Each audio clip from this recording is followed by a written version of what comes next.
Hey guys, today I'm going to be talking to you about a little book that you may or may not know called The Little Prince by Antoine de Saint-Exupéry. I know, it's a little bit of a weird name, but he's French, so we'll give him that one.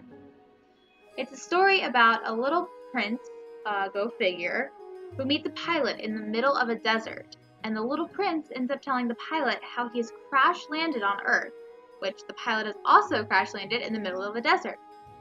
And in the story, you meet a few characters.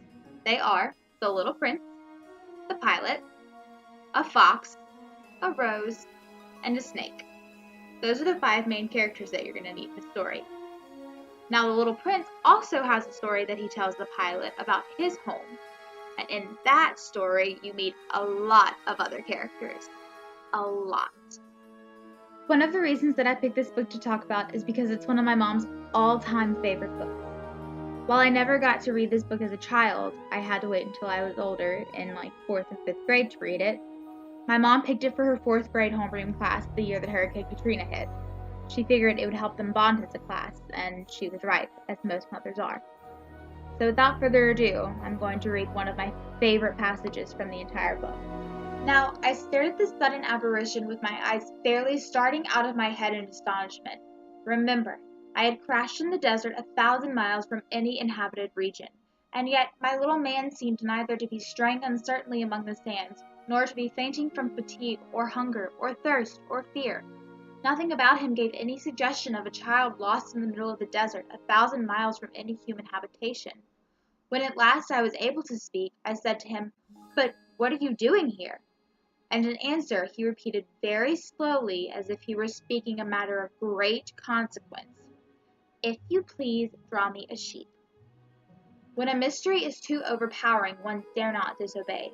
Absurd as it might seem to me, 1,000 miles from any human habitation and in danger of death, I took out of my pocket a sheet of paper and my fountain pen.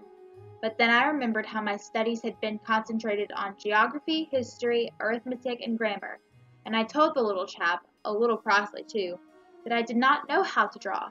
He answered me, "That doesn't matter, draw me a sheep." But I had never drawn a sheep, so I drew for him one of the 2 pictures I had drawn so often. It was that of the boa constrictor from the outside, and I was astounded to hear the little fellow greet it with, "No, no, no! I do not want an elephant inside a boa constrictor. A boa constrictor is a very dangerous creature, and an elephant is very cumbersome. Where I live, everything is very small. What I need is a sheep. Draw me a sheep."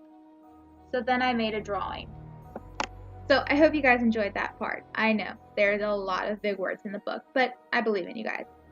So a few things that you can do with your teachers as fun activities is you can make origami stars, because stars show up a lot in The Little Prince, because maybe, you never know, maybe he might wish upon a star.